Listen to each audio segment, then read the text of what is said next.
اب آپ اس مبارک سلسلے کا 22واں حلقہ سماعت فرمائیں۔ اور پھر امام صاحب یہ فرماتے ہیں کہ مجھے یہ بتائیں کہ کیا حضور پاک نے بھی کبھی کسی میقات سے تجاوز کیا ہو بغیر احرام کے، ما سوائے فتح مکہ میں؟ فتح مکہ کے موقع پر بھی حضور نے فرمایا کہ اللہ نے مجھے چند گھنٹوں کے لیے چونکہ حرم میں جہاد کی قتال کی اجازت دی ہے، اس کے بعد بس ختم، پھر اس کی حرمت لوٹ آئی قیامت تک۔ بس صورت دیگر حضور صلی اللہ علیہ وسلم جب بھی تشریف لائے تو احرام سے تشریف۔ تو بہرحال 1400 صحابہ کے ساتھ سیرت کا معنی یہ نہیں ہوتا کہ آپ تاریخ کی طرح ایک قصہ پڑھتے جائیں جیسے دنیا کا قصہ پڑھتے ہیں۔ سیرت رسول کا معنی یہ ہوتا ہے کہ آپ کا ایک ایک زندگی کا لمحہ جو ہے وہ امت کے لیے روشن ہدایت ہے، آپ اس سے ہدایت پکڑیں، آپ اس سے سمجھیں کہ حضور نے سفر کیا تو سفر میں کیا طریقہ اختیار فرمایا، سرکار دو جہاں کی زوجہ مطہرہ میں تہمت لگی تو حضور کا کیا طریقہ تھا، کیا موقف تھا، کس طریقے سے آپ نے اس کو نبھایا، اور اس میں سیدہ عائشہ کا کیا موقف تھا کہ بے گناہ ہونے کے باوجود ان پہ کیا گزری اور انہوں نے کیا کیا۔ سیرت نبوی کا مقصد یہ ہوتا کہ ہم آپ کے احرام سے احرام سیکھیں، آپ کے سفر سے سفر سیکھیں، آپ کے غزوات سے غزوات سیکھیں، آپ کے طواف سے طواف سیکھیں، آپ کے اقوال مبارک سے روشنی حاصل کریں، آپ کے اعمال مبارک سے روشنی حاصل کریں۔ سیرت طیبہ کے بیان کرنے کا یا سننے کا مقصد یہ ہوتا۔ حضور صلی اللہ علیہ وسلم سرکار دو جہاں جب احرام باندھ کے چلے تو احتیاطاً آپ نے اسلحہ بھی ساتھ رکھا، لیکن اس اسلحے کو یہ نہیں کیا گیا کہ جیسے ہر فوجی کے پاس سلاح ہوتا ہے، فرمایا ایک دو اونٹوں پہ لاد لو، چونکہ مکے والے قریش کا بھروسہ تو ہے نہیں، اور اپنے ساتھ قربانی کے جانور بھی لے آئے۔ حضور صلی اللہ علیہ وسلم کے ساتھ تقریباً 70 بدنہ تھا،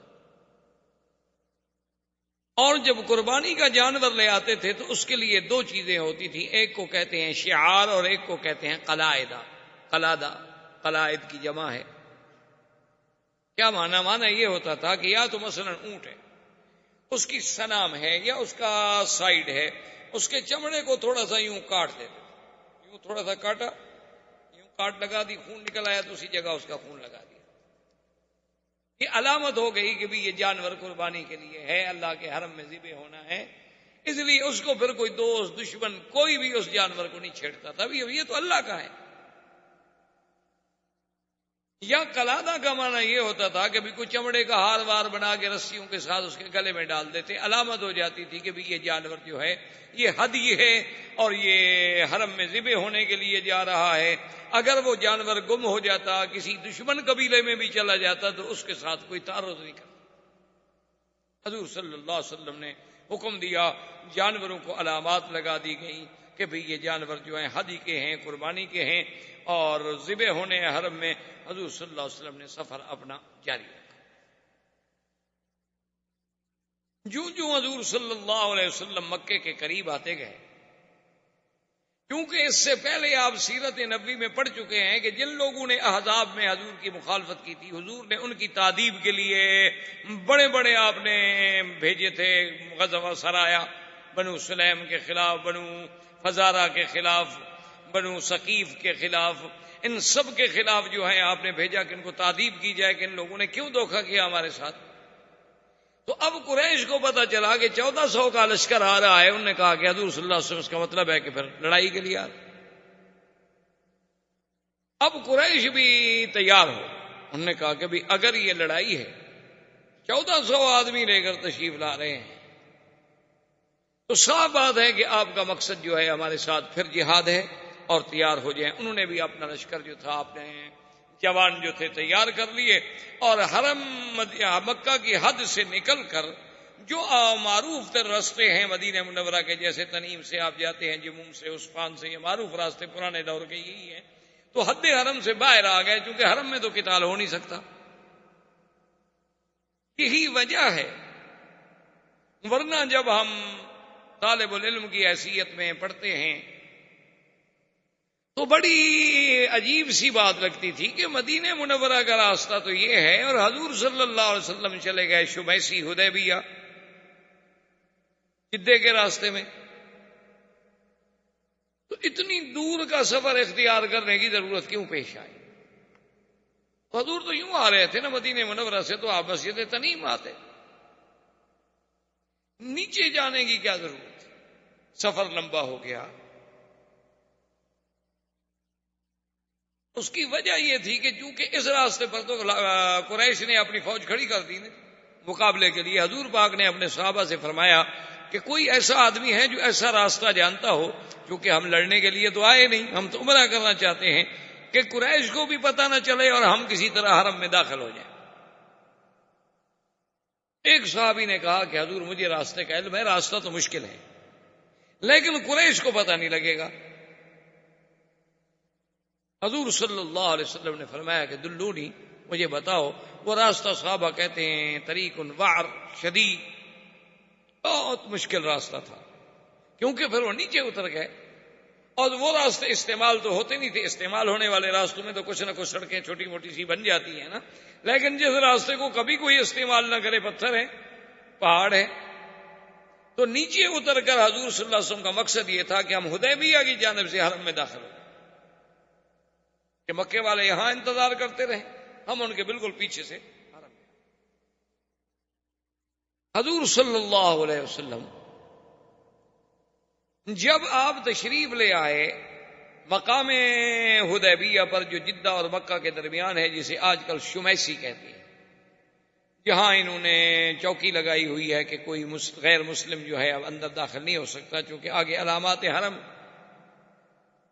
تو علامات حرم نظر آنے لگ گئی، یعنی حضور صلی اللہ علیہ وسلم اتنے قریب تو آ گئے، حرم میں تو ابھی داخل نہیں ہوئے لیکن علامات حرم نظر آنے لگ گئی۔ تو اتفاق ایسا ہوا کہ جب وہ علامات حرم بھی نظر آ رہی تھی، حضور صلی اللہ علیہ وسلم کی اونٹنی بیٹھ گئی۔ اب حضور پاک اسے چلانے کی کوشش فرما رہے ہیں، اونٹنی نہیں چلتی۔ صحابہ جو ساتھ تھے حضور صلی اللہ علیہ وسلم کے، انہوں نے بھی اونٹنی کو تھوڑا سا مارا اور چلانے کی کوشش کی، بھی اب تو ہم حرم کے قریب آ گئے، اگر حرم میں ہم داخل ہو جاتے ہیں تو پھر تو کافر بھی ہمارے ساتھ نہیں لڑ سکتے نا، پھر تو نکلیں گے تو لڑیں گے۔ لیکن حضور پاک صلی اللہ علیہ وسلم نے فرمایا حبسھا حابس الفیل، اونٹنی کو مت مارو، اس کو اسی طاقت نے روکا ہے جس نے ہاتھیوں کو روکا تھا، میری اونٹنی کی عادت ہی نہیں ہے کہ سفر میں بیٹھ جائے۔ یہ معلوم ہوتا ہے کہ بس اللہ کو یہی منظور ہے، اللہ نے ہمیں روک دیا۔ حضور صلی اللہ علیہ وسلم نے قافلہ اتار دیا، لیکن حرم سے باہر، گو سامنے علامات حرم نظر آ رہی ہیں، حدود حرم نظر آ رہی ہے، لیکن ہیں حرم کے باہر۔ مشرکین مکہ کو بھی پتہ چل گیا کہ ہم تو یہاں کھڑے کھڑے انتظار کر رہے ہیں اور حضور صلی اللہ علیہ وسلم تو حرم میں داخل ہو گئے۔ ان کے لیے تو بہت بڑی مشکل پیدا ہو گئی کہ اگر اللہ کے نبی حرم میں داخل ہو گئے تو اب حرم میں ہم قتال نہیں کر سکتے، حرم میں اگر ہم روکیں گے تو پوری دنیا میں خبر اڑ جائے گی کہ یہ مکے والے عجیب ہیں کہ بھئی احرام باندھا ہوا ہے، اللہ کے نبی آئے ہیں، 1400 آدمی ساتھ ہے، ان کو عمرے سے روک دیا انہوں نے، یصدون عن المسجد الحرام، تو یہ ہمارے لیے ایک بہت بڑا مسئلہ ہو جائے گا۔ انہوں نے بھی پھر اپنے آدمی ادھر پلٹے، لیکن جب وہ قریب آئے تو انہیں پتہ چلا کہ حضور صلی اللہ علیہ وسلم آ تو گئے ہیں لیکن حدود حرم میں داخل نہیں۔ اب وہ ایک اور مشکل میں مبتلا ہو گئے، انہوں نے کہا یہ کیا مطلب، اگر حضور عمرے کے لیے آ رہے تھے تو حرم میں کیوں نہیں داخل ہوئے، پھر حرم میں کے باہر کیوں رک گئے جب مقصد ہی عمرہ تھا، اور اس راستے سے تو ہم تھے ہی نہیں، اگر حضور داخل ہوتے حضور تو کعبے میں پہنچ جاتے، ہمیں پتہ نہ لگتا، اور یہ راستہ تو کبھی کسی نے اختیار ہی نہیں کیا۔ جب حضور نے اتنی مشکل راستہ اختیار بھی فرمایا، پھر حرم میں داخل ہونے سے کیا بات مانے تھی کہ باقی تو 1 قلعہ 2 قلعے کا فاصلہ رہ گیا ہے، لیکن باہر آپ اترے ہیں اور حرم میں نہیں اترے، اس کا مطلب ہے کہ حضور عمرے کے لیے نہیں آئے، یہ ہمیں اندھیرے میں رکھا جا رہا ہے، حضور تو جنگ کے لیے۔ اب مشرکین کو اپنا ایک اور فکر لاحق ہو گیا، اب پوزیشن یہ ہو گئی کہ حضور صلی اللہ علیہ وسلم نے حدیبیہ پہ خیمے لگا لیے اور مشرکین مکہ نے حرم کے بالکل آخری حدود پہ قریب ہی آنے، شہر سے تو وہ بھی نکل آئے وہاں انہوں نے اپنے خیمے لگا دیے، انہوں نے بھی اپنی فوج اتار دی، لیکن دونوں میں کچھ یعنی یوں سمجھ لیں کہ 2-4 فرلانگ 1 کلومیٹر کا فاصلہ ہے۔ اس کے بعد قریش نے کہا کہ بھی ہمیں یہ چاہیے کہ ہم مسئلے کو اچھی طرح سوچیں، تحقیق کریں، ہم اپنا کوئی بندہ بھیجیں جو جا کے تحقیق کرے کہ آخر اللہ کے نبی چاہتے کیا۔ تو سب سے پہلا آدمی جو بھیجا گیا اس کا نام ہے بدیل ابن ورقہ۔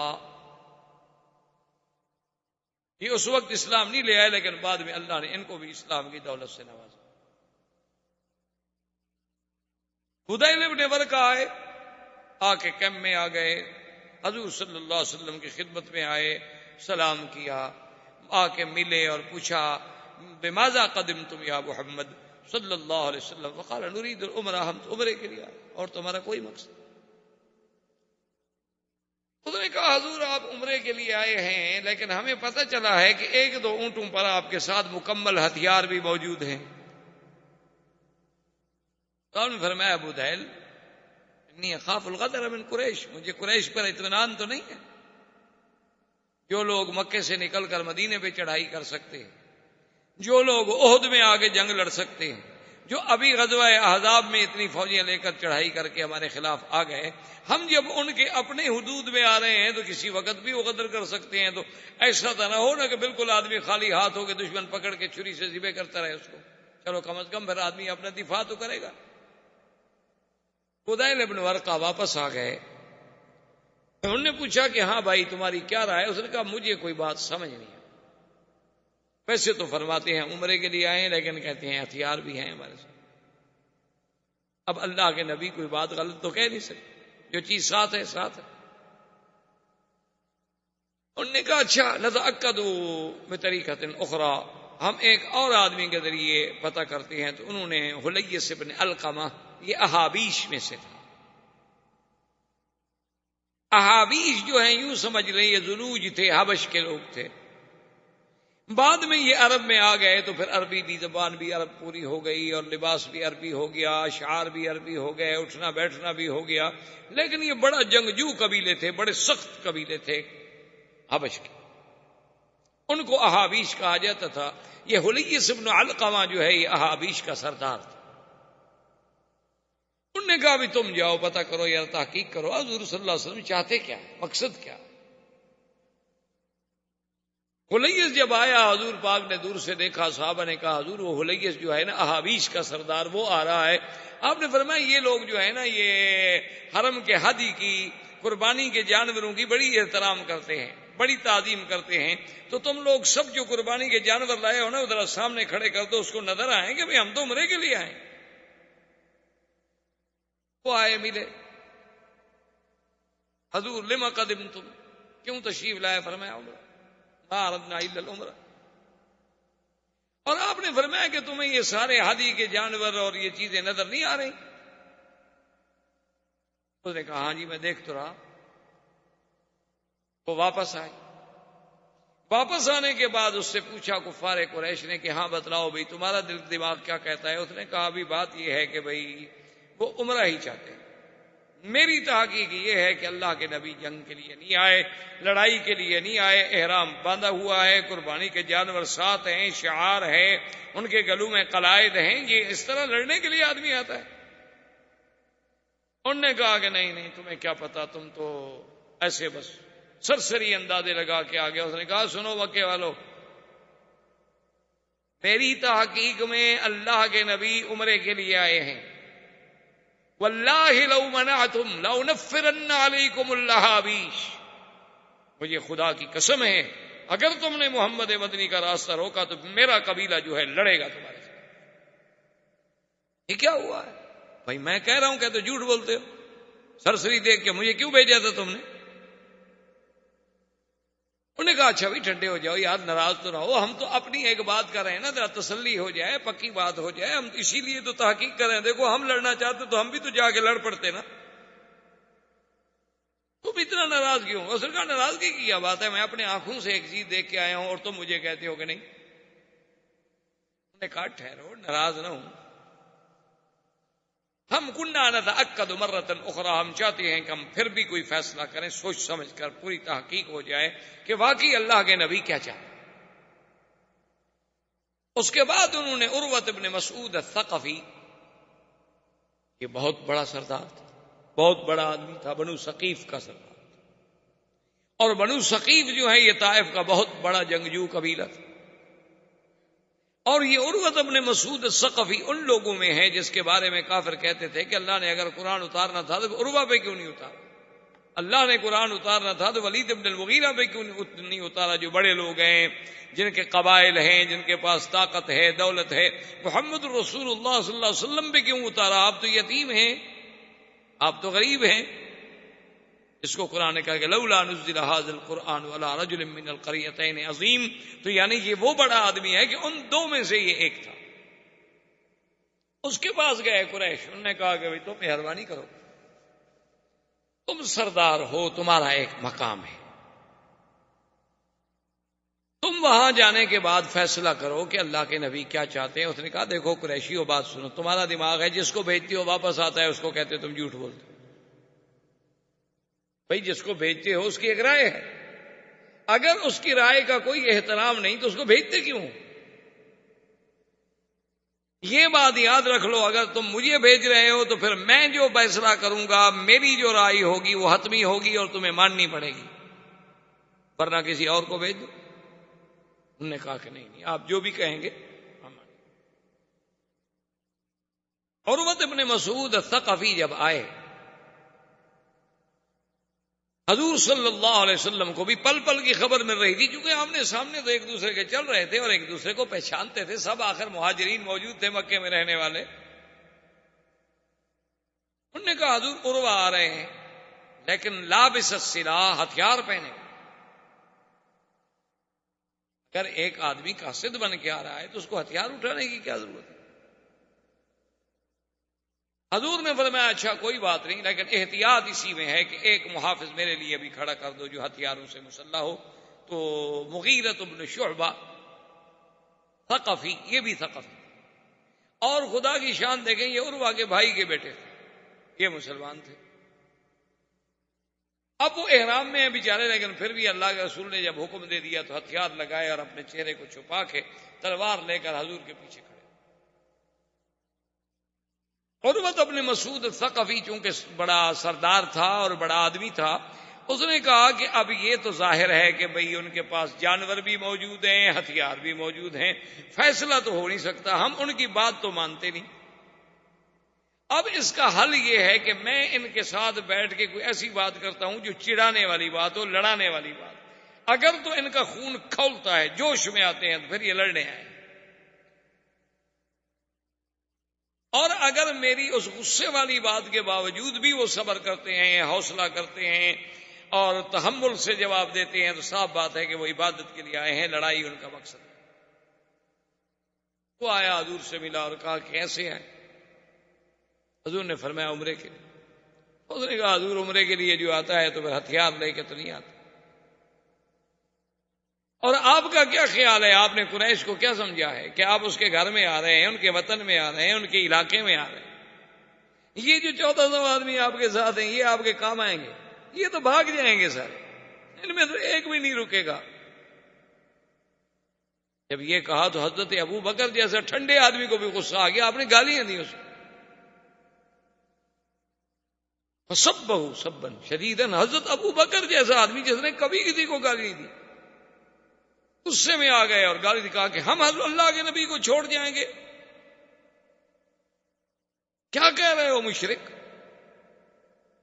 ٹھیک میرے اللہ نے کہا ہے کہ مشرک پلیت ہوتا ہے، تم پلیت ہو، ہمارے بارے میں گندے خیالات رکھتے ہو کہ ہم اللہ کے نبی کو چھوڑ دیں گے۔ اس نے کہا ابو بکر تمہارا مجھ پر ایک بہت بڑا احسان ہے، تمہیں شاید بھول گیا ہو لیکن تمہارا مجھ پر احسان ہے، اگر وہ احسان نہ ہوتا نا تو میں بھی تمہیں آج گالیوں کا بدلہ دیتا، مجھے بھی گالیوں کا جواب دینا آتا ہے، لیکن تمہارے اس احسان کو میں نہیں بھول سکتا، میں تمہیں گالی نہیں دے سکتا۔ حضور نے فرمایا ابو بکر کیا کر رہے ہیں؟ ایک بندہ ہمارے پاس ملنے کے لیے آیا ہے اس نے کہا یا رسول اللہ اس نے یہ کیوں کہا کہ ہم نعوذ باللہ آپ کو چھوڑ دیں؟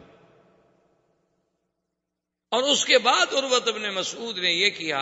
عرب میں ایک یہ بھی عادت تھی کہ کبھی تو احتراماً اور کبھی استہزاءً اگر کسی کو چڑھانا ہوتا تو اس کی داڑھی میں ہاتھ یوں پکڑتے، وہ بات کر.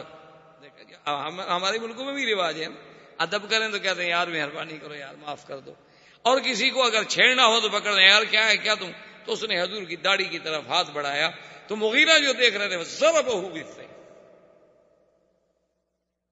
مغیرہ نے تلوار کے الٹی طرف سے ہاتھ پہ مارا. اسے کہا کہ ابعد یا عدو اللہ، اے اللہ کے دشمن پلید ہاتھ مت لگاؤ میرے مدنی کو.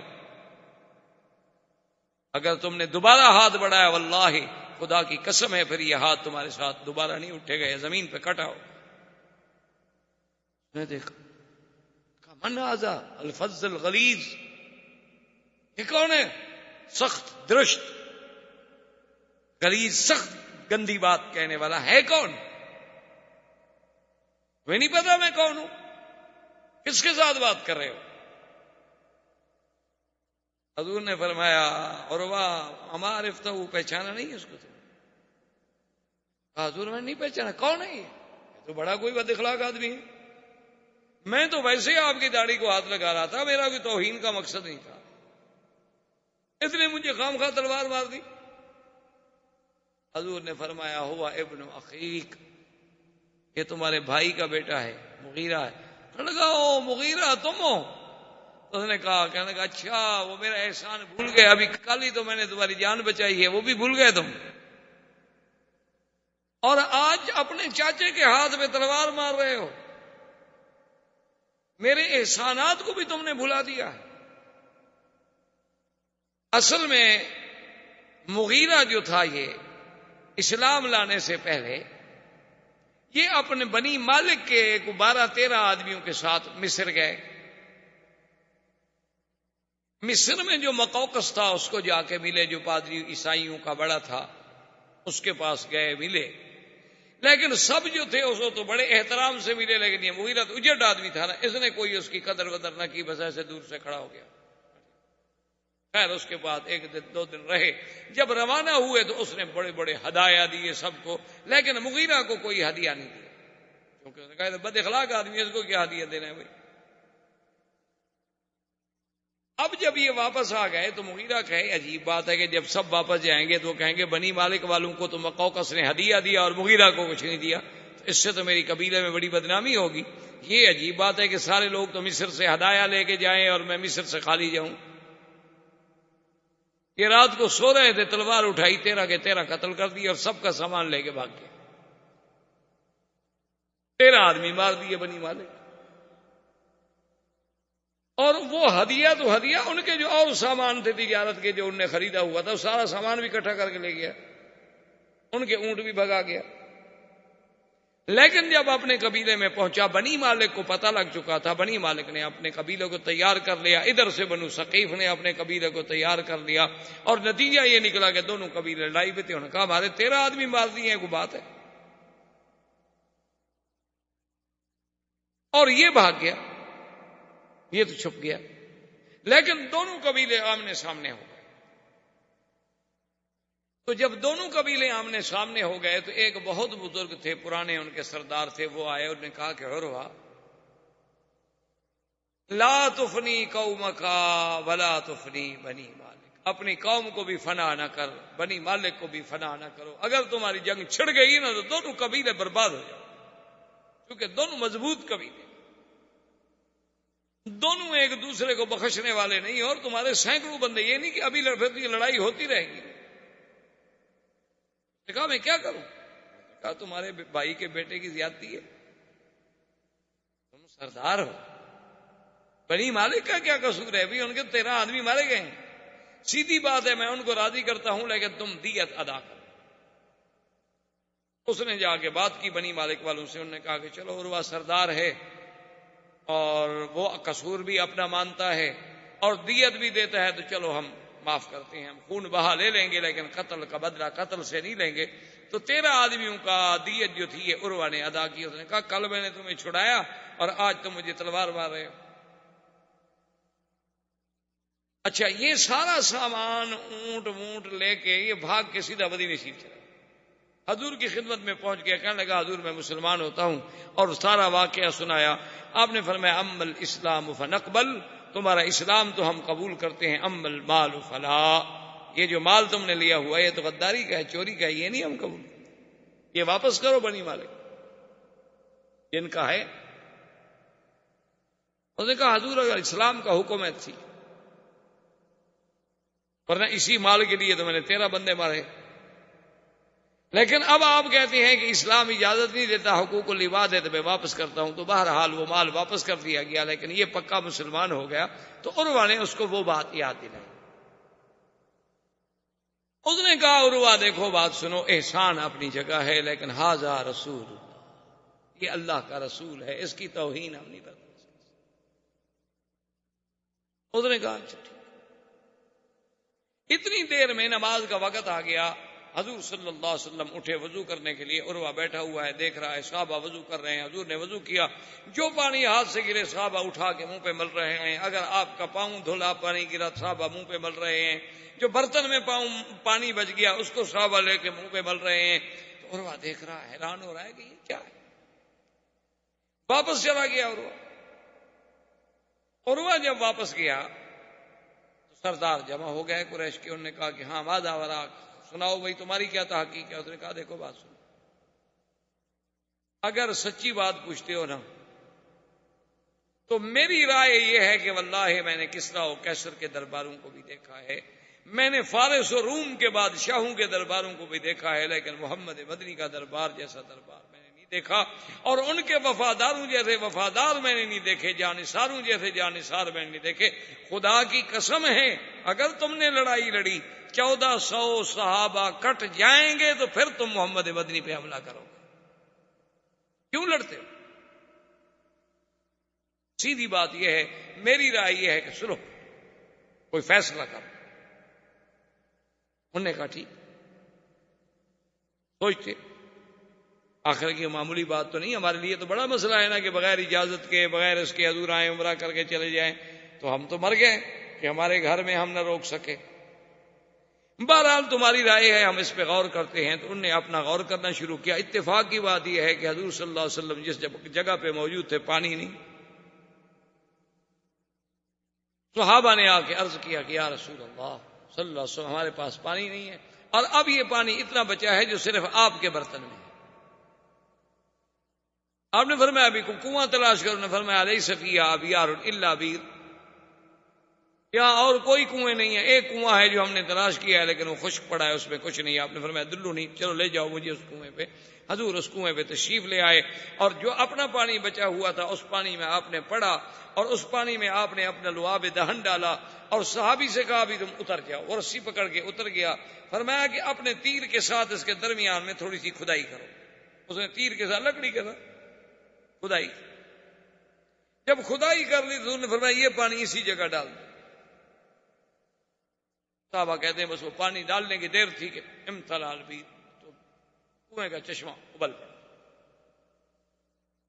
اسی اثنا میں حضور صلی اللہ علیہ وسلم نے اپنے صحابہ کو بلایا، فرمایا کوئی بات نہیں ہو رہی، ایک آتا ہے چلا جاتا ہے، پھر ایک اور آ جاتا ہے چلا جاتا ہے، پھر ایک اور آ جاتا ہے چلا جاتا ہے، یہ وہ بات تو نہ ہوئی نا، بات تو کنارے نہیں لگ رہی۔ آپ نے فرمایا یا عمر، حاضر یا رسول اللہ، فرمایا جاؤ ابو سفیان سے بات کرو، ابو سفیان آخر سردار ہے، یہ باقی لوگ جو آ رہے ہیں وہ خود سردار کیوں نہیں بات کرتا؟ حضرت عمر نے عرض کیا، اس نے کہا یا رسول اللہ منا و صدقنا، آپ کا حکم ہے تو میری تو جان حاضر ہے، لیکن آپ جانتے ہیں میرے ساتھ جو کافروں کا تعلق ہے وہ تو میرا نام نہیں سن سکتے، آج 1400 سال کے بعد نہیں سن سکتے، تو اس وقت کتنا قریب میں غصہ ہوگا، یعنی 1400 سال گزر گئے، آج بھی لوگوں کو سیدنا عمر کے نام سے بغض ہے۔ آپ کے ہندوستان میں وہ گزرا ہے نا نور اللہ شوستری، نور اللہ شوستری جس کو یہ روافض جو ہیں شہید پنجم کہتے ہیں، ان کا بہت بڑا ایک عالم تھا، وہ آپ نے سنا ہوگا، تاریخ تو آپ ہم سے زیادہ جانتے ہیں، تاریخ کے علاوہ آپ نور جہاں کو بھی زیادہ جانتے ہوں گے، ہم تو دور کے لوگ ہیں، نور جہاں کا استاذ بھی تھا۔ تو اس نور اللہ شوستری جب آیا ہندوستان میں تو اس نے اپنے مذہب کو چھپائے رکھا، تو کافی عرصے کے بعد جب اس نے اپنی گرپ مضبوط کر لی، اپنے ہاتھ پاؤں پھیلا لیے، تو اس نے ایک شعر لکھا کہ مجھے اپنی عمر سے اس لیے چڑ ہے کہ میری عمر میں بھی عمر کا نام آتا ہے، اس لیے مجھے اپنی عمر بھی پسند نہیں، کیونکہ عمر آپ کی عمر کتنی ہے جی؟ تو عمر میں عمر کا نام تو آ گیا نا، اس لیے میں تو اس لفظ سے بھی چڑھتا ہوں۔ تو وہ بڑا ایک تاریخی واقعہ ہے کہ بادشاہ جب فیصلہ کرتے تھے تو ملکہ پیچھے ہاتھ رکھ کے بیٹھتی تھیں اور وہ ہاتھ اٹھا لیتی تھیں، تو اس کا مطلب یہ ہوتا تھا کہ اشارہ تھا کہ بس اب بادشاہ کوئی فیصلہ نہ کریں، تو بادشاہ مجلس برخاست کر دیتے تھے۔ بادشاہ کو پتہ چلا کہ اس نے سیدنا عمر کی توہین کی ہے، بادشاہ نے اسے دربار میں طلب کر لیا۔ جب بادشاہ نے دربار میں طلب کر دیا اور پوچھا کہ بھئی شوستری یہ شعر تم نے کہا ہے؟ اس نے کہا میں نے کہا ہے۔ اب اس کو پتا تھا کہ اب تو میرے ہاتھ مضبوط ہیں، اب اس ملک کے وزراء بیوروکریٹس میرے ساتھ ہیں، اب مجھے کون چھیڑ سکتا ہے؟ اب بادشاہ تھوڑا مجھے سزا دے سکتا ہے، اب تو میرے پیچھے بھی ایک قوت ہے، اور سب سے بڑی قوت جو ہے ملکہ ہے،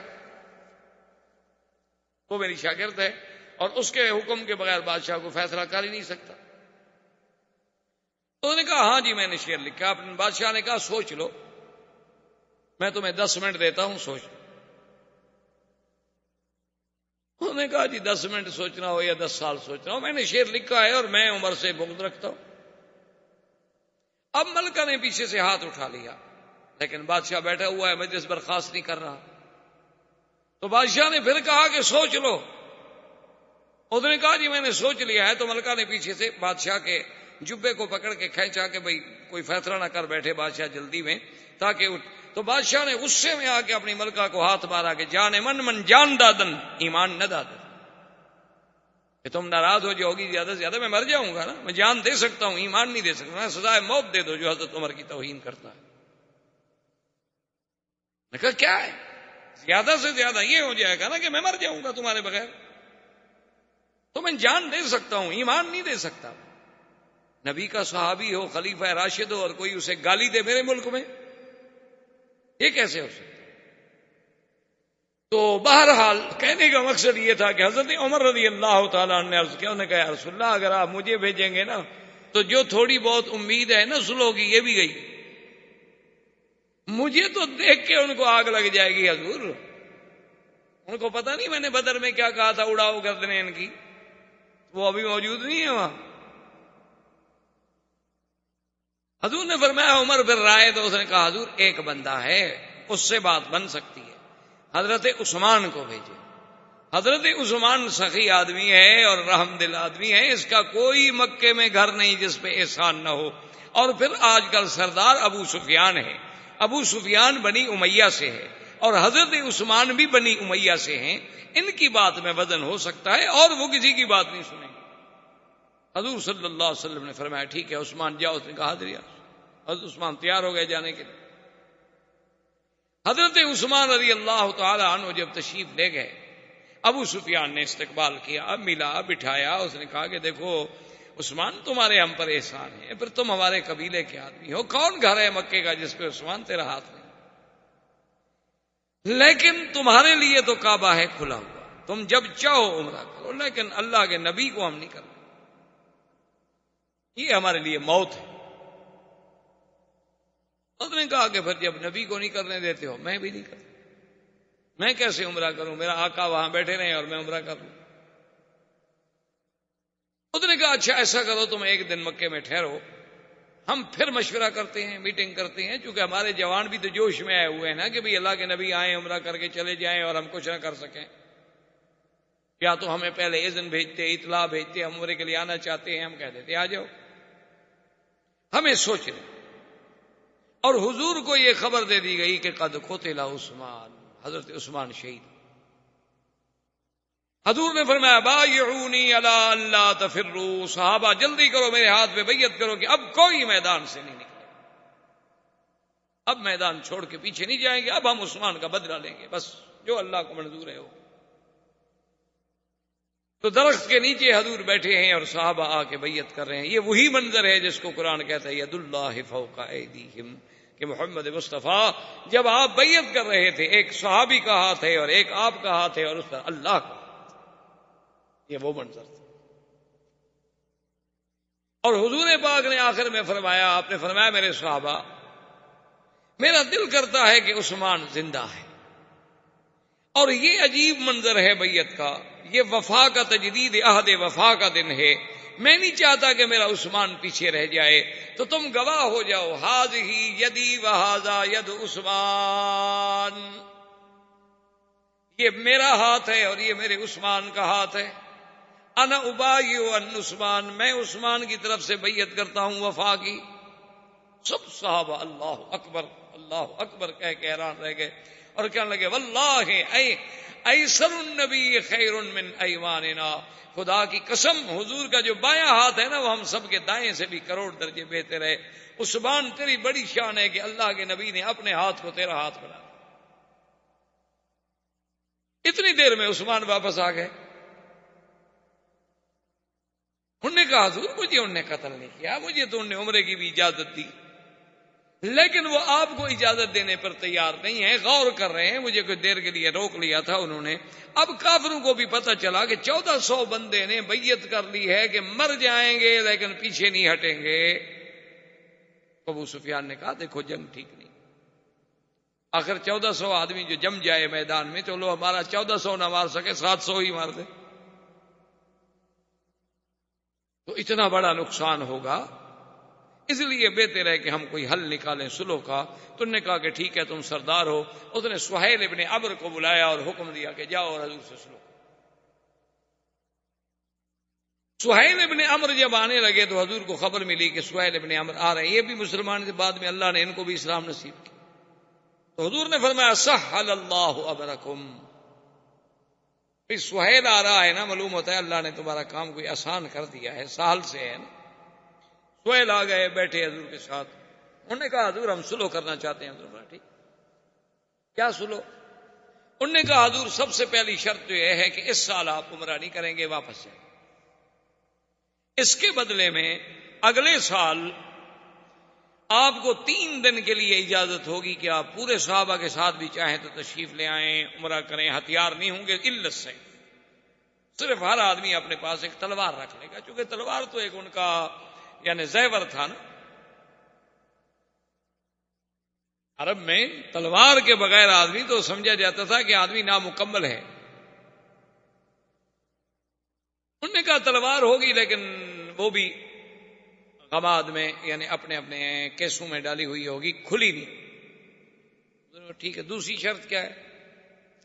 اس نے کہا حضور دوسری شرط یہ ہے کہ 10 سال کے لیے ہم آپس میں نہیں لڑیں گے، 10 سال کے لیے آپ کی ہماری صلح، نہ آپ ہم پہ حملہ کریں گے نہ ہم آپ پہ حملہ، نہ آپ ہمارے دشمنوں کی مدد کریں گے نہ ہم آپ کے دشمنوں کی مدد کریں گے۔ تو تیسری شرط اس نے کہا حضور یہ ہے کہ جتنے قبائل ہیں جو آپ کا حلیف بننا چاہے اس کی مرضی، جو ہمارا حلیف بننا چاہے اس کی مرضی، یعنی جو ہمارے ساتھ ملے اس کی مرضی، جو آپ کے ساتھ ملے اس کی مرضی، اور جو ہمارے ساتھ ہوگا وہ گویا کہ ہم ہوں گے، جو آپ کے ساتھ ہوگا وہ آپ۔ انہوں نے فرمایا اس کے علاوہ اور کیا شرط؟ اس نے کہا حضور ایک ہماری اور شرط یہ ہے کہ اگر کوئی بندہ مسلمان ہو کے مکہ چھوڑ کے مدینہ منورہ چلا جائے اور اس کا ہم مطالبہ کریں یعنی ہم مانگیں تو آپ کو واپس کرنا ہوگا، اور اگر کوئی مسلمان خدا نہ کرے مرتد ہو گیا وہ واپس مکے آ جائے، آپ چاہے مانگیں گے بھی تو ہم نہیں دیں گے۔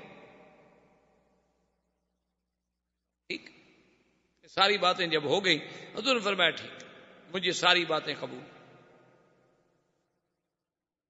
آپ نے فرمایا حضرت علی سے کہ حضرت علی اور معاہدہ لکھو۔ ابھی معاہدہ نہیں لکھا گیا تھا کہ ابو جندل اسی سہیل ابن عمرو کا بیٹا تھا، جو سہیل صلح کے لیے آیا ہوا اسی کا بیٹا ہے، وہ مسلمان ہو چکا تھا اور اس کو اس نے قید کیا ہوا تھا گھر میں کہ بھی تم مدینے کہیں بھاگ نہ جائے۔ اس کو پتا چلا نا کہ حضور اتنے قریب آ گئے ہیں تو اس نے اپنا رشتہ داروں سے مل ملا کے اسی زنجیروں کی حالت میں بھاگا اور جناب پہنچ گیا۔ وہ مسلمان نے دیکھا تو اللہ اکبر جا خونا ابو جندل صحابی ہمارا ایک آ گیا، مسلمان ہمارا ایک آ گیا۔ اور جب حضور کے سامنے آیا اس نے سلام کیا تو سہیل نے کہا یا رسول اللہ آپ کا ہمارا معاہدہ ہو چکا ہے، ھذا اول اسیر، یہ پہلا آدمی ہے جو آپ نے ہمیں واپس کرنا۔ حضرت عمر کھڑے ہو گئے، انہوں نے کہا کہ حضور ابھی ہم نے سلو نہیں لکھی، ابھی تو ہمارے معاملات طے ہو رہے ہیں، سلو نامہ لکھا ہی نہیں گیا، فریقین کے دستخط بھی نہیں ہوئے، تو اب ہم کیوں عمل کریں؟ حضور نے فرمایا اما یکفی کا کلمہ یا عمر، عمر زبان سے نکلی ہوئی بات کافی نہیں ہوتی، بندہ اپنی زبان سے نکلی ہوئی بات کا پابند نہیں ہوتا۔ چپ کر گیا۔ سہیل نے کہا حضور پہلے یہ میرا قیدی واپس کرو، اس کے جا کے میں وہاں چھوڑ آتا ہوں، پھر واپس آ کے سلو لکھوں گا۔ تو حضور نے فرمایا ابو جندل واپس چلے جاؤ۔ اس نے کہا حضور مجھے پھر دشمنوں کو دے رہے ہیں آپ۔ حضور نے فرمایا چلا اللہ ان یجعل لک فرجا مخرجا، اللہ تمہارے لیے کوئی راستہ پیدا کریں گے۔ اور اسی زنجیروں کی حالت میں سہیل نے کہا کہ ابو جندل سے کہ چلو، ابو جندل کو لے کے چلے۔ حضرت عمر جناب آہستہ آہستہ ابو جندل کے قریب گئے، اس نے کہا ابو جندل ان المشرکین نجس ودمہم دم کلاب، یہ مشرکین پلیت ہوتے ہیں، ان کا تو خون کتے کا خون ہوتا ہے، یہ تلوار میں تمہیں دیتا ہوں، مارو اس کو اڑا دو۔ تم تو معاہدے میں شریک نہیں ہو نا، تم تو پابند نہیں، تم تو قیدی ہو ان کے پاس۔ معاہدے میں تو ہم پابند ہیں نا، جو یہاں موجود تھے انہوں نے معاہدہ کیا، تم تو معاہدے میں شریک نہیں ہو، تم تو خود قیدی ہو، تم کون سے معاہدے کے پابند ہو؟ آہستہ آہستہ عمر ساتھ جا رہے ہیں اور تلوار دینے کی کوشش کر رہے ہیں۔ اس نے کہا کہ نہیں میرا باپ ہے، مشرک ہے الگ بات ہے، لیکن باپ تو ہے نا۔ اس نے کہا کہ نہیں کیا باپ ہے، کافر ہے، اڑاؤ اس کو۔ لیکن ابو جندل نے ہمت نہ کی، حنا علی ابیہ، اپنے شفقت باپ کی محبت جو تھی وہ غالب، وہ لے کے چلا گیا۔ اس نے جا کے ابو سہیل کو وہیں چھوڑا، ابو جندل کو وہیں چھوڑا، واپس آ گیا۔ حضور صلی اللہ علیہ وسلم نے فرمایا علی لکھو۔ حضرت نے لکھا بسم اللہ الرحمن الرحیم۔ اس نے کہا لا یا رسول اللہ ما نعرف الرحمن الرحیم، ہم تو نہیں جانتے رحمان رحیم کیا ہے۔ یہ نہ لکھیں، آپ لکھیں باسمک اللہم۔ حضور نے کہا لکھو، حضرت نے لکھ چلو بھائی، رحمان بھی اسی کا نام، اللہ اسی کا۔ اور حضرت علی نے لکھا بن محمد الرسول اللہ۔ یہ معاہدہ کس کی طرف سے ہو رہا ہے؟ حضور کی طرف سے اور سہیل ابن عمرو کی طرف سے۔ سہیل نے کہا لا یا رسول، اس نے کہا حضور یہ نہیں ہے، ہم تو معاہدہ کرنے آئے ہیں آپ کے ساتھ، رسول اللہ کے ساتھ نہیں۔ اگر ہم نے آپ کو رسول اللہ مان لیا اور اس معاہدے پہ دستخط کر دیے تو جھگڑا کس بات کا ہے پھر آپ کے ساتھ ہمارا؟ یعنی میرے خیال میں آپ کا بارٹ لا بھی اتنی اچھی کراس ایگزامینیشن نہیں کر سکتا، اتنے سمجھدار تھے وہ قریش اس دور میں۔ انہوں نے کہا جی جب معاہدے کے اوپر لکھا ہو بن محمد رسول اللہ اور نیچے ہم دستخط کرتے تو ہم نے تو آپ کو رسول اللہ مان لیا، ہم تو نہیں مانتے، آپ لکھیں من محمد ابن عبداللہ، ہم تو محمد ابن عبداللہ سے معاہدہ کر رہے ہیں۔ حضور نے کہا علی کاٹ دو اور لکھو بن محمد۔ اس نے کہا حضور لا میں نہیں کاٹ سکتا، آپ کا نام لکھ کے کاٹ دوں، رسول اللہ کا لفظ لکھ کے کاٹ دوں؟ حضور نے فرمایا ام ہو یا علی، قال واللہ لا ام ہو یا رسول اللہ، خدا کی قسم ہے میں نہیں کاٹ سکتا۔ حضور نے فرمایا ادھر لاؤ، لے آؤ کاغذ، دے حضور نے اپنے ہاتھ سے لکھا، آپ نے کہا لکھو محمد بن عبداللہ، میں محمد بن عبداللہ نہیں ہوں۔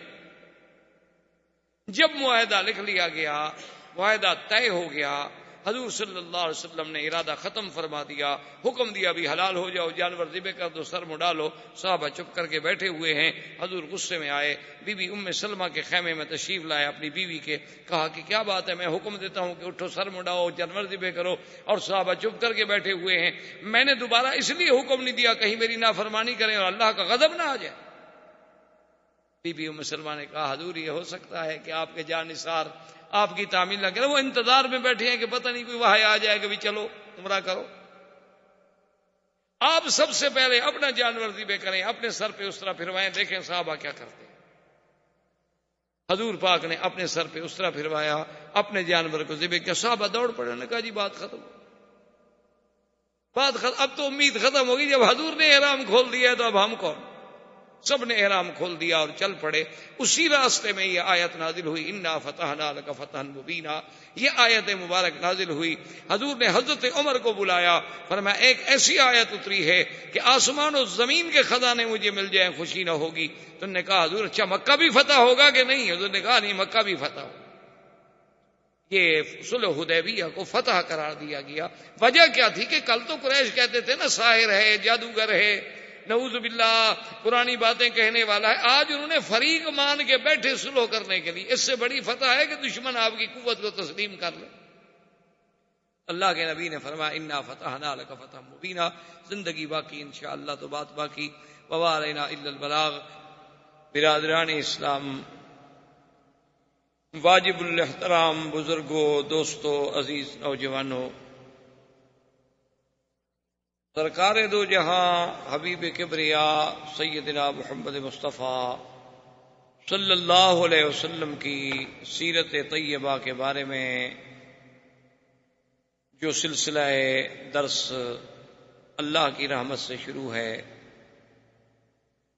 تو سرکار دو جہاں صلی اللہ علیہ وسلم کی ولادت طیبہ سے لے کر تقریباً حدیبیہ کے مسئلے تک ہم سابقہ دروس میں پہنچے کہ سرکار دو جہاں صلی اللہ علیہ وسلم عمرے کے لیے تشریف لے آئے، لیکن کافروں نے آپ کو روک دیا. اس کے بعد مختلف واقعات اور حوادثات پیش آتے رہے، لیکن بات یہاں تک پہنچی کہ کفار مکہ کی طرف سے سہیل ابن عمرو حضور صلی اللہ علیہ وسلم کے ساتھ شرائط صلح طے کرنے کے لیے آ گئے. شرائط صلح جو طے کی گئیں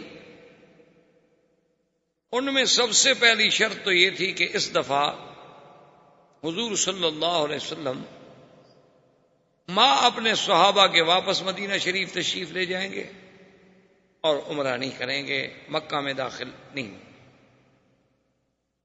لیکن اس کے بدلے میں اگلے سال قریش مکہ جو ہیں وہ حضور صلی اللہ علیہ وسلم کو 3 دن کے لیے اجازت دیں گے کہ وہ 3 دن تشریف لائیں، مکے میں عمرہ کریں اور عمرے کے فارغ ہونے کے بعد واپس مدینہ منورہ تشریف لے جائیں.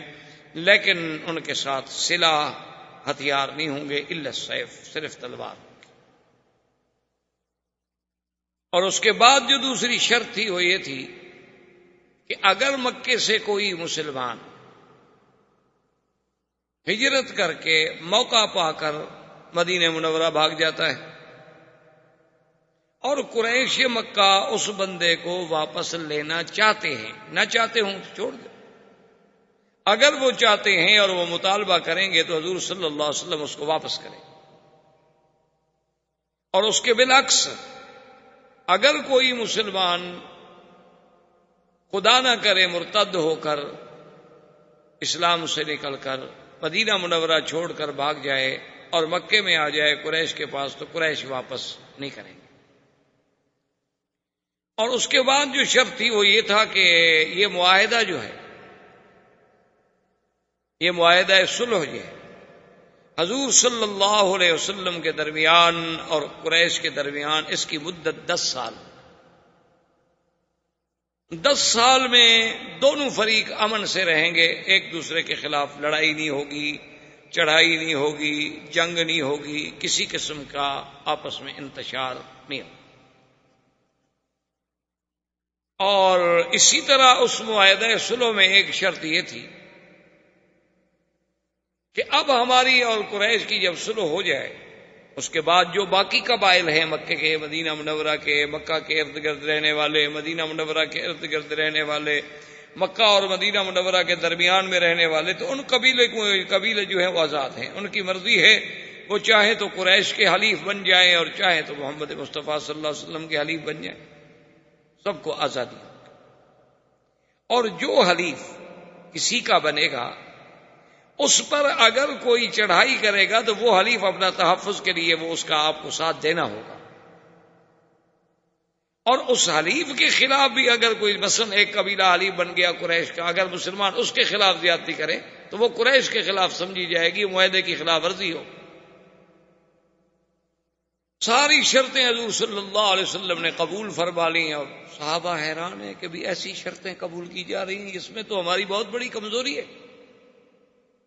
لیکن حضور صلی اللہ علیہ وسلم تو اس واقعے سے بات سمجھ گئے تھے کہ جب آپ کی اونٹنی کو روک دیا گیا تو حضور تو سمجھ گئے بھی اللہ نے روک دیا ہے، بس اب اسی میں اللہ کی حکمت ہے، اور اللہ کے نبی کا ہر فیصلہ جو ہے وہ حکم خداوندی کے تابع ہوتا ہے۔ لیکن صحابہ بڑے حیران ہیں۔ بہرحال حضور صلی اللہ علیہ وسلم نے جب شرائط قبول کر لی ہے تو آپ نے حکم دیا سیدنا علی رضی اللہ تعالیٰ عنہ کو، چونکہ وہ کاتب الوحی تھے، حضور صلی اللہ علیہ وسلم کے کاتب تھے، کہ بھی معاہدہ لکھا جائے۔ انہوں نے آگے شروع کیا بسم اللہ الرحمن الرحیم، چونکہ یہ اسلام کا اصول ہے کہ جب بھی آپ کوئی خط ہے، معاہدہ ہے، تحریر ہے، تو اس کی ابتدا جو ہے وہ بسم اللہ الرحمن الرحیم سے کی جائے۔ تو سیدنا علی رضی اللہ تعالی عنہ نے جب لکھا بسم اللہ الرحمن الرحیم، سہیل ابن عمرو جو تھے وہ فوراً بول پڑے۔ انہوں نے کہا کہ یا محمد صلی اللہ علیہ وسلم، ہم رحمان اور رحیم نہیں جانتے۔ ان کو اللہ کی صفتوں کا پتہ ہی نہیں تھا کہ صفات کیا ہوتی۔ ہم تو صرف اللہ کو مانتے ہیں، خدا کو مانتے ہیں کہ وہ آسمانوں اور زمینوں کا خالق ہے، مالک ہے۔ ہم رحمان رحیم تو جانتے نہیں، آپ لکھیں بے اسم کا اللہم۔ حضور نے حکم دیا، حضرت علی رضی اللہ تعالی نے پہلے انکار کیا لیکن مان گئے کہ چلو الرحمن اور الرحیم بھی اللہ کی صفات ہیں، اور اللہم بھی یا اللہ۔ اس کے بعد انہوں نے لکھا کہ ھذا ما قاضى علیہ محمد الرسول اللہ، کیونکہ معاہدہ تھا نا حضور کے درمیان میں اور قریش کے درمیان، قریش کی طرف سے سہیل بن عمرو، اور مسلمانوں کے تو قائد، مسلمانوں کے آقا سردار محمد مصطفیٰ صلی اللہ علیہ وسلم۔ لیکن سہیل بن عمرو نے کہا کہ یا رسول اللہ یہ بات نہیں ہے۔ حضرت علی نے لکھا ہے محمد الرسول اللہ صلی اللہ علیہ وسلم، اگر ہم آپ کو محمد الرسول اللہ تسلیم کر لیتے ہیں تو پھر آپ کا ہمارا جھگڑا کیا ہے؟ ہم جو سلو کر رہے ہیں وہ آپ کے ساتھ کر رہے ہیں ایز محمد ابن عبداللہ۔ ہم اللہ کا رسول تو مانتے نہیں۔ حضور نے فرمایا کہ علی ہم ہو، میٹ دو، کاٹ دو، لکھ دو محمد ابن عبداللہ۔ نے کہا یا رسول اللہ میں تو نہیں کاٹ سکتا۔ لا ام ہو یا رسول اللہ، میں نہیں کاٹ۔ حضور نے فرمایا ہو یا علی، کاٹ دو۔ حضرت علی نے کہا واللہ لا ام ہو یا رسول اللہ، مجھے تو اللہ کی قسم ہے میں نہیں کاٹوں گا، میں رسول اللہ کے نام پر کیسے لکیر کھینچ دوں؟ اسی لیے ہر بات کو علماء، محدثین، ائمہ فقہا جو ہیں نا، وہ اسی قرآن و حدیث کی گہرائیوں میں جاتے ہیں، بات کو سمجھتے ہیں۔ اب بظاہر تو حضرت علی انکار کر رہے ہیں، اللہ کے نبی کا انکار کرنا جو ہے وہ نعوذ باللہ تو کسی مسلمان سے متوقع بھی نہیں ہو سکتا، لیکن انکار کے پس پردہ کیا چیز ہے یہ دیکھنا ہوتا۔ اب ایک آدمی تو ظاہر یہی سمجھ لے گا کہ حضور کی حدیث کا انکار نہیں، یہ تو بالکل حضور کے فرمان کا انکار کر رہے ہیں اور سامنے بیٹھ کے کر رہے ہیں۔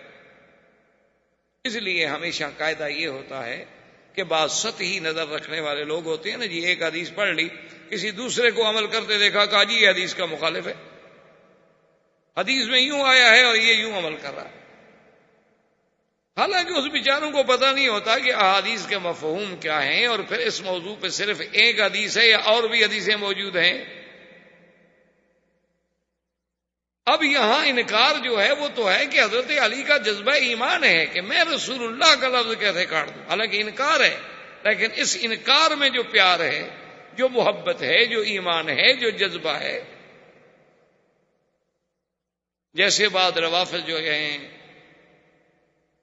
وہ بڑا دنیا میں شور کرتے ہیں کہ حضور پاک صلی اللہ علیہ وسلم نے فرمایا تھا کہ ایتونی بکتاب، کاغذ لے آؤ میں لکھ دوں، تو حضرت عمر نے روک دیا، کہا سونا کتاب اللہ، اللہ کا قرآن کافی ہے۔ کہ دیکھو جی اللہ کے نبی کا انکار کر دیا، اللہ کے نبی کی بات نہیں مانی۔ تو حالانکہ یہ بات سمجھنے والی ہوتی ہے، حضرت عمر کا مقصد جو تھا، مفہوم یہ تھا کہ آپ کی تکلیف کا وقت ہے یا رسول اللہ، مرض الوفات ہے، جب اللہ کا قرآن جیسی جامع کتاب ہمارے پاس موجود ہے، آپ کو کیوں تکلیف فرماتے ہیں؟ یعنی کیا کوئی چیز ایسی اگر دین کی ہے، دین تو مکمل ہو چکا ہے، اللہ کا قرآن آ گیا کافی۔ مقصد حضور کی محبت اور پیار تھا، جیسے حضرت علی رضی اللہ تعالیٰ عنہ کا مقصد جو ہے وہ محبت تھی، وہ عظمت لفظ رسول تھی کہ اللہ کے رسول کے نام پر میں قلم پھیر دوں، یہ کیسے ہو سکتا؟ حضور نے فرمایا اچھا علی ادھر دکھاؤ، مجھے دکھاؤ، کہاں ہے؟ پیش کیا، حضور نے خود کاٹ اور میں لکھو محمد ابن عبداللہ۔ اب جب حضور خود کاٹ دے تو حضور کا ہاتھ تو نہیں پکڑ سکتے حضرت۔ اسی اسنا میں شور ہو گیا صحابہ میں، شور جب ہوا حضور نے فرمایا دیکھو کیا ہے، سہیل بھی گھبرایا کہ باہر کیا شور ہو گیا ہے، تو ابو جندل جو ہیں، یہ کنیت ہے ان کی، یہ اسی سہیل ابن عمر کے بیٹے تھے اور یہ مسلمان ہو گئے اور باپ نے ان کو گھر میں قید کر رکھا تھا۔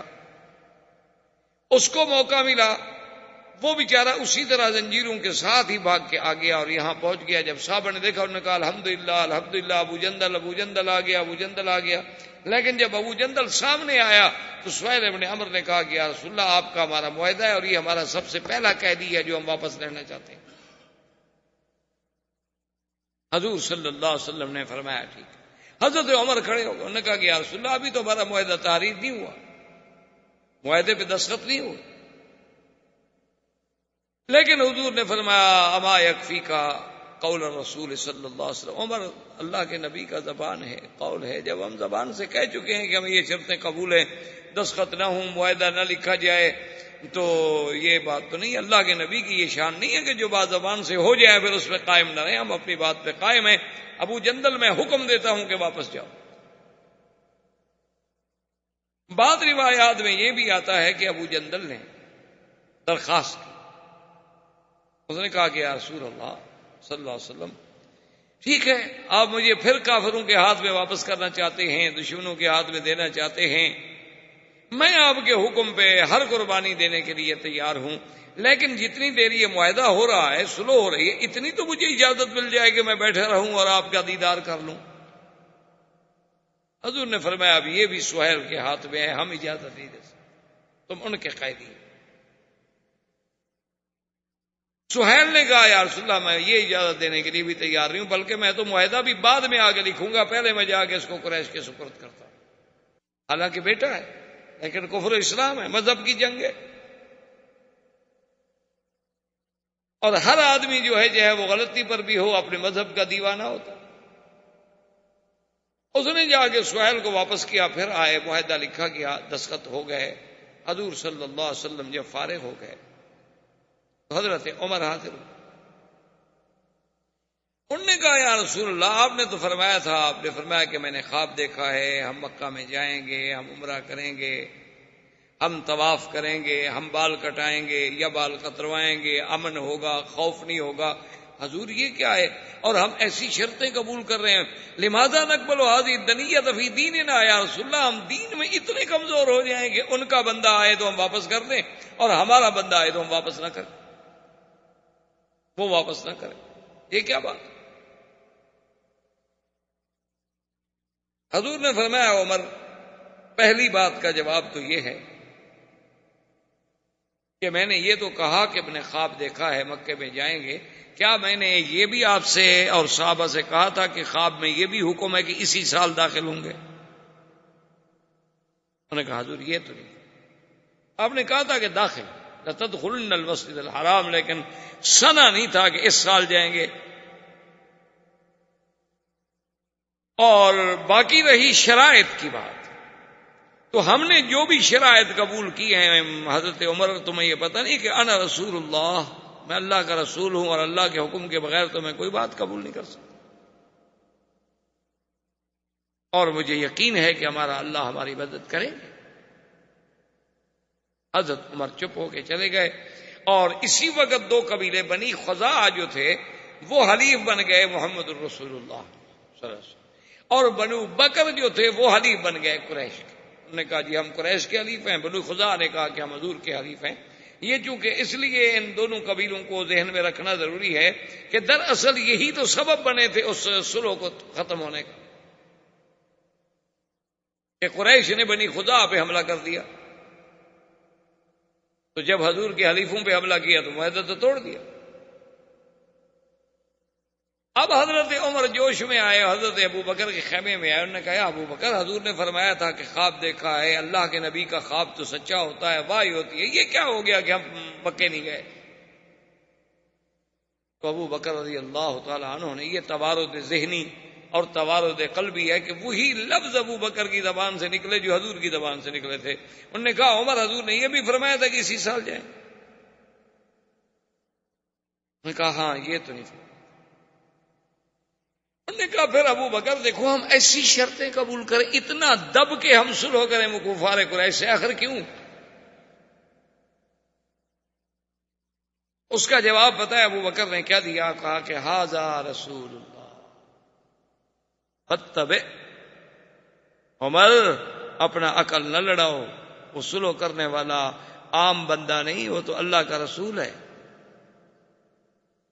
وہ کوئی عام لیڈر ہے، کوئی سیاسی قائد ہے، کوئی دینی جماعت کا ایک رہبر ہے، وہ تو رسول اللہ ہے. اور اتباع کرو جو اللہ کے رسول کا حکم ہے، اسی میں اللہ کی حکمت ہے. اب حضرت عمر بھی چپ ہو. حضور صلی اللہ علیہ وسلم نے حکم دیا کہ جن لوگوں کے ساتھ قربانی کے جانور ہیں وہ جا کے ذبح کر دیں، سروں پہ استرا پھروائیں اور احرام سے نکلیں. چونکہ احرام سے نکلنے کا مطلب یہ نہیں ہوتا کہ آپ چادریں اتار دیں. چادریں اتارنے سے آدمی احرام سے نہیں نکل جاتا. مثلاً آپ عمرہ کر لیں، آپ کپڑے احرام کی 2 چادریں اتار کے شلوار قمیص پہنیں تو آپ تو یہ سمجھیں گے کہ میں احرام سے نکل گیا. آپ احرام سے نہیں نکلے، آپ اسی طرح احرام میں جب تک کہ آپ سر نہیں مڈائیں گے یا بال نہیں کریں. احرام سے نکلنا جو ہے وہ حلق یا قصر کے ساتھ ہوگا. حضور نے جب حکم دیا تو صحابہ چپ کر کے بیٹھے رہے، کوئی صحابی نہیں اٹھا. تو حضور صلی اللہ علیہ وسلم بی بی ام سلمہ جو آپ کی بیوی تھی، امہات المومنین تھی، ان کے خیمے میں آئے اور حضور بڑے جوش جلال میں کہ ام سلمہ ما بال ہؤلاء، ان کو کیا ہو گیا کہ میرا حکم نہیں مانتے؟ اور اگر میں نے دوبارہ حکم پر اصرار کیا اور انہوں نے انکار کیا تو ہو سکتا ہے کہ اللہ کا عذاب آ جائے. تو بی بی نے عرض کیا کہ یا رسول اللہ اب ناراض نہ ہوں، صحابہ بیچارے اس انتظار میں بیٹھے ہیں پروانے کہ شاید اللہ وحی نازل کر دیں کہ بھی جاؤ مکے میں داخل ہو جاؤ، اب مدد کریں گے. اللہ اگر بدر میں فرشتے اتار سکتے ہیں تو حدیبیہ میں نہیں اتار سکتے. وہ اس انتظار میں بیٹھے ہیں. آپ اپنے جانور ذبح کریں، اپنا سر مبارک پہ حلق کروائیں، آپ اپنا احرام کھولیں، پھر دیکھیں کہ صحابہ اتباع کرتے ہیں کہ نہیں کرتے. تو دراصل سیرت کے پہلو سمجھنے کا مقصد یہی ہوتا ہے کہ اسلام نے اور حضور کی سیرت نے یہ سبق دیا کہ آدمی مشورہ عورت سے بھی لے سکتا ہے. یہ نہیں کہ عورت کا مشورہ قبول نہ کیا جائے، یا عورت کی رائے کوئی رائے ہی نہیں ہوتی، یا عورت کی شہادت کوئی شہادت ہی نہیں ہوتی، جیسے کہ مستشرقین اور اعدائے اسلام اور اعدائے دین پر پروپیگنڈا کرتے ہیں. حالانکہ دیکھیں اللہ کے نبی ہیں، صاحب الوحی ہیں، اور بیوی سے مشورہ کر رہے ہیں. اور پھر بیوی نے جو مشورہ دیا اس کو حضور نے قبول فرمایا. اور حضور صلی اللہ علیہ وسلم نے جا کر اپنے بدن جو تھے، قربانی کے جانور جو تھے ذبح کرائے اور اپنے سر پہ استرا پھروایا اور احرام کھولا. بس اتنی دیر لگی کہ سب صحابہ نے جا کے ذبح کر دیے اور احرام کھول دیے. بی بی سلمہ نے کہا حضور اب دیکھ لیا، کسی نے کوئی دیر کی ہے؟ وہ تو وحی کے انتظار میں بیٹھے. حضور صلی اللہ علیہ وسلم نے واپسی کا حکم دیا. جب حضور مدینہ منورہ کے لیے روانہ ہوئے، چونکہ اونٹنیوں کا سفر تھا، اونٹوں پہ سفر ہو رہا تھا، حضرت عمر کہتے ہیں رضی اللہ تعالیٰ عنہ، ایک روایت میں آتا ہے کہ میں حضور کے قریب آیا اور میں نے بات کرنے کی خواہش کی اور میں نے سلام کیا، لیکن حضور نے میرے سلام کا جواب نہیں دیا. یعنی اونٹنی پہ بیٹھے بیٹھے حضرت عمر بھی اپنی اونٹنی حضور کے قریب لے آئے. میں رک گیا. تھوڑی دیر کے بعد میں نے پھر قریب کی اونٹنی، میں نے سلام کیا، لیکن حضور پاک نے کوئی جواب نہیں دیا. میں نے تیسری دفعہ پھر اپنی اونٹنی حضور صلی اللہ علیہ وسلم کے قریب کی اور پھر سلام کیا اور حضور پاک نے کوئی جواب نہیں دیا. تو حضرت عمر کہتے ہیں کہ میں روتا ہوا پریشان ہو کر میں اپنے آپ کو کہہ رہا ہوں کہ ثقلت امک یا عمر، کاش عمر تیری ماں نے تیرا بوجھ نہ اٹھایا ہوتا، تو پیدا ہی نہ ہوتا تو اچھا تھا کہ آج اللہ کا نبی تم سے ناراض ہو گیا. حضرت عمر کہتے ہیں میں ڈر گیا کہ کہیں میری اس بات کی وجہ سے حضور ناراض نہ ہو گیا. تھوڑی دیر گزری، حضرت عمر کہتے ہیں کہ ایک صحابی نے مجھے آواز دی اور اس نے کہا کہ حضور آپ کو بلا رہے ہیں. میں نے پھر اپنی اونٹنی کو دوڑایا، پھر حضور کے قریب آیا تو حضور نے فرمایا کہ عمر انزل علی آیا، کہ آج اللہ نے قرآن کی ایسی آیت مجھ پہ نازل کی ہے کہ اگر آسمان و زمین کے تمام خزانوں کی کنجیاں اللہ مجھے دے دیتے اور مجھے مالک بنا دیتے، اس پہ مجھے اتنی خوشی نہ ہوتی جتنی اس آیت پر مجھے خوشی. حضرت عمر نے کہا ایو آیت یا رسول اللہ، کون سی آیت؟ تو نے فرمایا بسم اللہ الرحمن الرحیم انا فتحنا لک فتحا مبینا لیغفر لک اللہ ما تقدم من ذنبک وما تأخر. اللہ نے خبر دی کہ محمد مصطفیٰ صلی اللہ علیہ وسلم ہم نے آپ کو فتح مبین عطا فرمائی. حضرت عمر کہتے ہیں رسول اللہ یہ فتح کی خوشخبری جو ملی ہے ہمیں، کیا فتح مکہ تھا، مکہ بھی فتح ہوگا؟ حضور نے فرمایا ہاں عمر مکہ بھی فتح ہوگا. اب صحابہ کا کمال دیکھیں اور محدثین کا کمال دیکھیں کہ حضور اونٹنی پہ تھے تو جب حضور قرآن پڑھ رہے تھے نا تو آواز میں جو لہر پیدا ہوتی تھی کہ انا فتحنا لک فتحا مبینا، اسی طرح آخر تک راوی نقل کرتے آئے کہ اس آواز کی انداز یہ تھا جب حضور نے پڑھا تھا، تاکہ وہ کیفیت بھی موجود رہے. اب علماء کرام فرماتے ہیں کہ اس فتح سے مراد بعض نے کہا فتح مکہ ہے، بعض نے کہا فتح خیبر ہے، بعض نے کہا فتح حنین ہے، کیونکہ اس بیعت کے فوراً بعد اللہ نے قرآن میں یہ تو فرما دیا تھا نا، ابھی جو ہم نے آیت پڑھی تھی کہ میرے مدنی صلی اللہ علیہ وسلم اللہ اور مومنین سے راضی ہو گئے ہیں جو اس درخت کے نیچے بیٹھ کے آپ کی بیعت کر رہے ہیں. لقد رضي الله عن المؤمنين إذ يبايعونك تحت الشجرة فعلم ما في قلوبهم فأنزل السكينة عليهم وأثابهم فتحا قريبا ومغانم كثيرة يأخذونها وكان الله عزيزا حكيما. اللہ نے قرآن میں فتح قریب کی ایک خوشخبری پہلی آیات میں بھی دے دی تھی، لیکن اکثر مفسرین کرام یہ فرماتے ہیں کہ نہیں، فتح مبین جو ہے حضرت ابن عباس بھی یہی فرماتے ہیں کہ صلح حدیبیہ جو ہے یہ فتح مبین، یہی فتح. انہوں نے کہا کہ فتح مکہ تو ہے، فتح مکہ ہے، فتح خیبر ہے، اس کا دوسری آیات میں ذکر موجود ہے. حنین ہے، اس کا بھی اشارے قرآن میں موجود ہے، ومغانم کثیرۃ یاخذونها. لیکن انا فتحنا لک فتحا مبینا، اس سے مراد جو ہے وہ فتح مکہ صلح حدیبیہ. صلح حدیبیہ کو فتح مبین کیسے سمجھا گیا کہ بھئی صلح حدیبیہ تو بظاہر تو اگر آپ دیکھیں تو مسلمان تو یعنی بڑے کمزور پہلو ہے کہ مسلمان عمرے کے لیے نہ جا سکے، واپس آ گئے.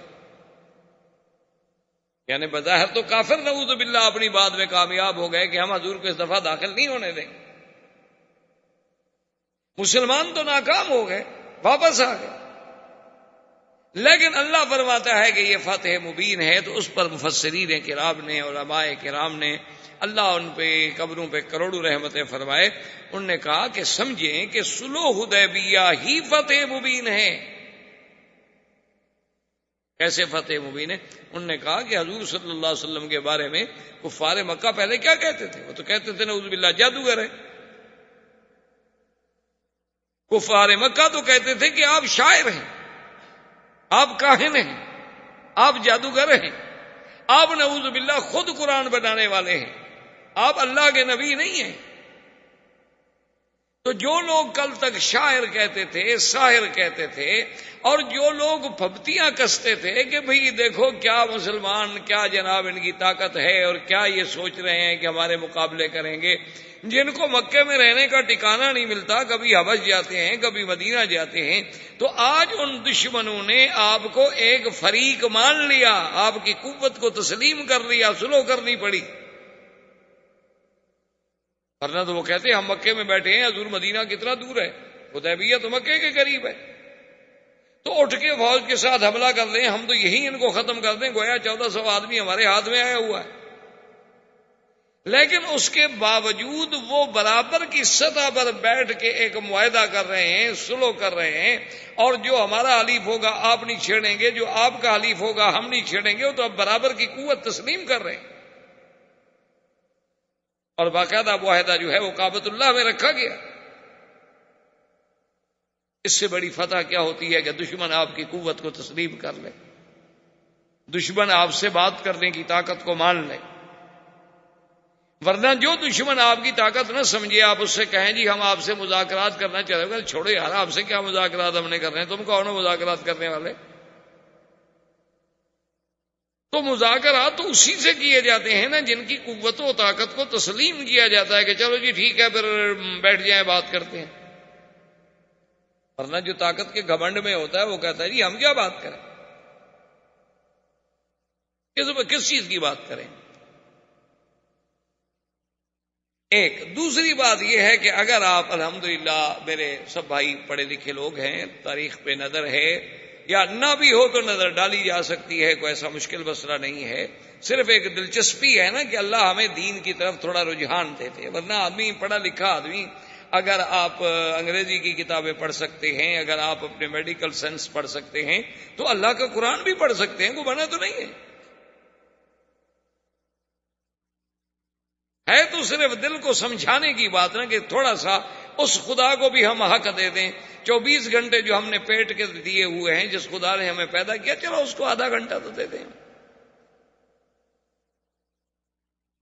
اگر اپنی زندگی کے 24 گھنٹے ہم نے صرف اپنی معاش کے لیے کہ پیسے بن جائیں گے، سٹیٹس بن جائے گا، وہاں گھر بن جائے گا، گاڑی بن جائے گی، محلے کے لوگ کہیں گے دیکھو جی بڑی ترقی کی ہے اس نے، اگر اس کے لیے ہم کر رہے ہیں چلو ٹھیک ہے وہ بھی کریں، کوئی منع نہیں ہے شریعت میں، حلال طریقے سے آدمی کمائے تو کیوں نہ کمائے، لاکھ دفعہ کمائے، لیکن اس خالق و مالک کو جس نے ہمیں پیدا کیا ہے، جس نے ہمیں یہ صلاحیتیں بخشی ہیں، جس نے ہمیں عقل دیا ہے، جس نے ہمیں علم دیا ہے، اس کے لیے کم از کم اپنے 24 گھنٹے میں سے آدھا گھنٹہ تو ایک مختص کر لیں کہ یہ آدھا گھنٹہ محض اللہ اور اللہ کے رسول کی باتیں سمجھنے اور پڑھنے کے لیے ہے۔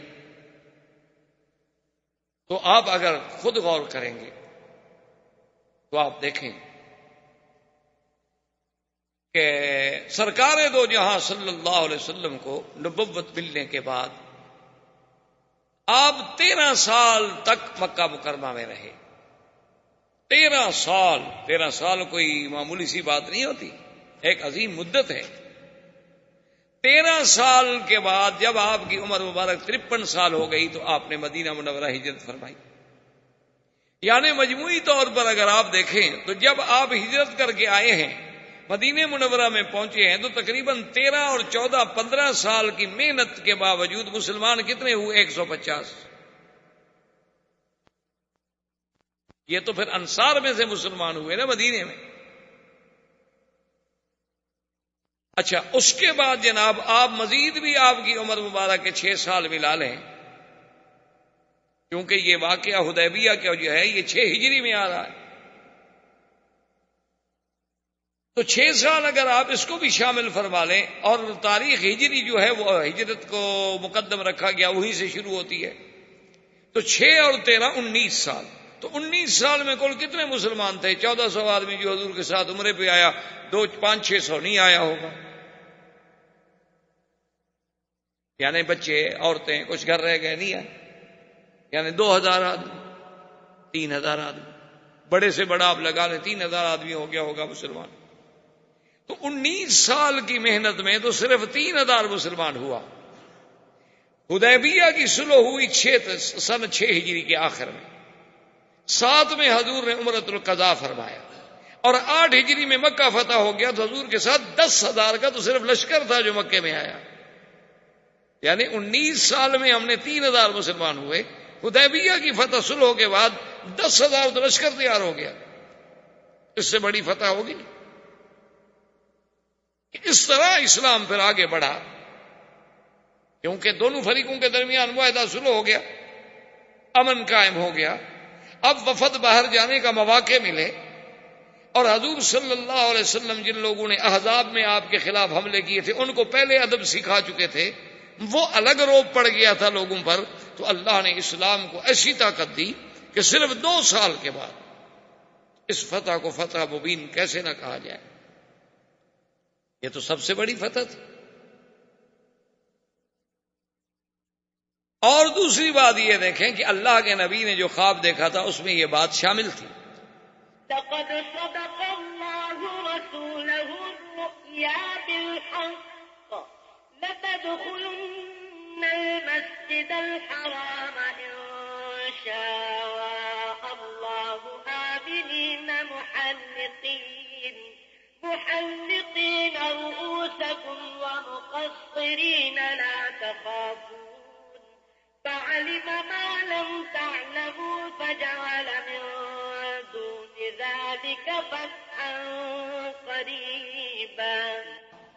اللہ نے فرمایا امن کے ساتھ، کوئی خوف نہیں ہوگا۔ لیکن اب اگر عمرہ نصیب ہوتا تو خوف ہوتا، ڈر تھا، لڑائی ہو سکتی تھی۔ لیکن جب عمرۃ القضاء پہ حضور صلی اللہ علیہ وسلم تشریف لے آئے، اب تو معاہدے کے تابع آ رہے ہیں نا، سب کافروں نے مکہ کھول دیا، کوئی رکاوٹ نہیں، کوئی خوف نہیں، کوئی ڈر نہیں۔ اب حضور صلی اللہ علیہ وسلم جب مدینہ منورہ میں پہنچ گئے تو ایک صحابی تھے حضور کے ابو بصیر جو تھے، ان کو بھی موقع ملا، اور وہ مکے سے کافروں کی قید سے اتفاق ہوا کہ موقع پا کے نکل کے بھاگے اور مدینہ۔ اچھا، خدا کی شان دیکھیں کہ ابو بصیر جو ہے وہ مدینہ منورہ پہنچے، اور مکے والوں کے بھی 2 بندے پہنچ گئے۔ السلام علیکم۔ السلام۔ انہوں نے کہا حضور ہمارا آدمی بھاگ کے آ گیا ہے قیدی، اور آپ کا وعدہ ہے کہ آپ نے قیدی واپس کرنا ہے۔ حضور نے بلایا ابی بصیر، تم بھاگ کر آئے؟ انہوں نے کہا تمہیں پتہ نہیں ہے کہ ہماری صلح ہو چکی ہے، معاہدہ ہو چکا ہے؟ کہا جی ٹھیک ہے، جو کیا حکم ہے واپس جاؤ، حاضر۔ اب بظاہر یہ کتنی کمزوری کی شرط ہے، لیکن اس کے اندر جو اللہ کی حکمتیں چھپی ہوئی ہیں وہ تو کوئی بھی نہیں سمجھتا، وہ تو اللہ جانتے ہیں یا اللہ کے رسول جانتے ہیں۔ کیونکہ ایک بات یاد رکھیں، مثلا ایک مسلمان مدینے آ گیا، مدینے سے پھر ہم نے اس کو واپس مکے بھیج دیا، تو گویا مکے میں ہمارا ایک دعوت دینے والا، مبلغ، دین کی بات کرنے والا تو پہنچ گیا نا۔ اور اگر خدا نہ خواستہ کوئی مسلمان مرتد ہو گیا، ہم نے اس کو مدینے سے نکال دیا، وہ ہم واپس نہیں لے رہے، کیونکہ اگر مرتد کو واپس لیں گے تو اور ارتداد پھیلائے گا، اور برائی پھیلائے گا، اور انگارے لگائے گا۔ اچھا ہے کہ ایسی انگلی کو کاٹ دو جس کو کینسر ہو گیا ہو، اس کو کاٹ کے پھینک دو۔ تو ابی بصیر کو حضور نے فرمایا کہ بھئی تم واپس جاؤ۔ اس نے کہا کہ حاضر، آپ کا حکم ہے تو میں حاضر۔ ابو بصیر کو وہ دونوں کافر جو تھے ساتھ لے کے چل پڑے، اور سفر تو وہی اونٹوں کے ہوتے تھے۔ جب وہ پہنچے آج جسے آپ بیر علی کہتے ہیں، اس کا پہلا نام تھا ذوالحلیفہ۔ ذوالحلیفہ پہ پہنچے تو انہوں نے کہا بھی آج رات یہیں قیام کریں گے، یہاں سے پھر صبح کو سویرے سویرے ٹھنڈے ٹائم میں سفر کریں گے۔ تو ان دونوں کے پاس تلواریں تھیں، تو ابی بصیر نے دیکھا کہ کوئی اللہ موقع دے دے۔ اس نے کہا دیکھیں اب حضور کا وعدہ تو ہو گیا پورا، حضور نے تو مجھے واپس کر دیا ہے۔ تو اس نے ایک کافر سے کہا کہ، اس نے کہا کہ یار دیکھو چلو میں قیدی تو ہوں، تمہارے ساتھ واپس بھی جا رہا ہوں، یہ تلوار تم نے کہاں سے لی ہے؟ احباب کرام، اس کے بعد اب آپ اس مبارک سلسلے کی CD نمبر 23 سماعت فرمائیں۔